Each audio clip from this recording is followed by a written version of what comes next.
Hey everyone, I'm Shivani Vasist and here we are going to discuss the basic structure of the constitution and these are the topics we are going to cover here in 2 lectures. So let's get started. Basic structure doctrine और basic structure of the constitution.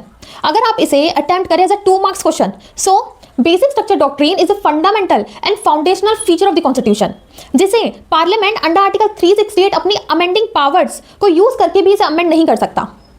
इन केशवानंद भारती के Supreme introduce this doctrine and basic structure doctrine और the basic structure of the constitution under article 368 parliament की जो amending powers हैं, parliament के जो पास power है to amend any part of the constitution, उसे भी लिमिट करता है, उस पर भी रोक लगाता है.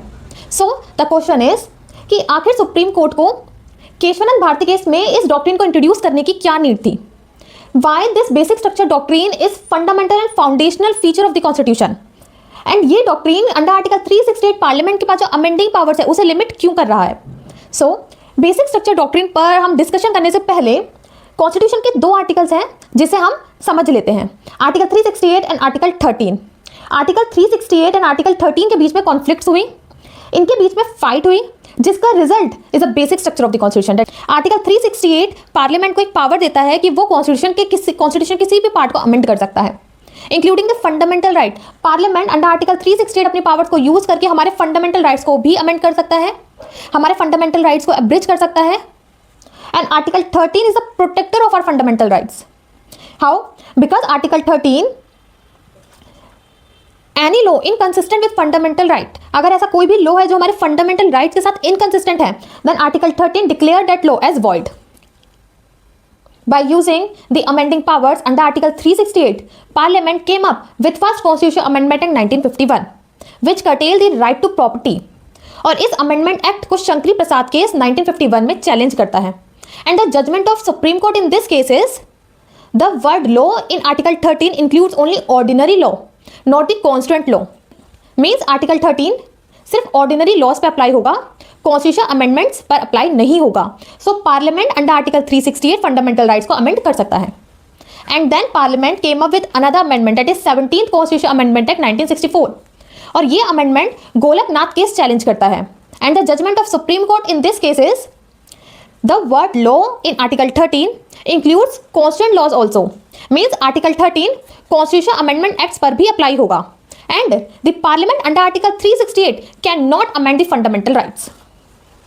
So Parliament and then came up with another interesting amendment, that is 24th Constitution Amendment Act 1971, under which Parliament के पास जो amending powers हैं वो उसे कहाँ से मिली?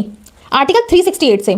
और पार्लियामेंट आर्टिकल 368 का यूज करके आर्टिकल 368 में ही अमेंडमेंट कर देता है, under which Parliament under Article 368 can abridge or take away or amend any of the fundamental rights.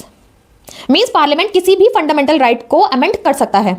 And article 368 को यूज करके पार्लियामेंट आर्टिकल 13 में अमेंडमेंट करता है कि पार्लियामेंट फंडामेंटल राइट्स में अमेंडमेंट तो कर सकता है और उस अमेंडमेंट को आर्टिकल 13 क्वेश्चन नहीं कर सकता. That such amendment such act will not be a law under article 13.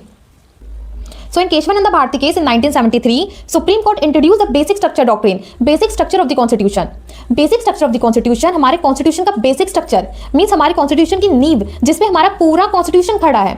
means हमारा पार्लियामेंट हमारे फंडामेंटल राइट्स को तो अमेंड कर सकता है, बट हमारे फंडामेंटल राइट्स में हमारे कॉन्स्टिट्यूशन के कुछ बेसिक स्ट्रक्चर्स हैं. पार्लियामेंट उन बेसिक स्ट्रक्चर्स के साथ कोई छेड़छाड़ नहीं कर सकता है. मीन्स पार्लियामेंट हमारे बेसिक स्ट्रक्चर को अमेंड नहीं कर सकता है. So this is part 1 of basic structure doctrine. और हमें हमारे इन क्वेश्चंस के आंसर्स मिल गए होंगे that what is the need of the basic structure doctrine.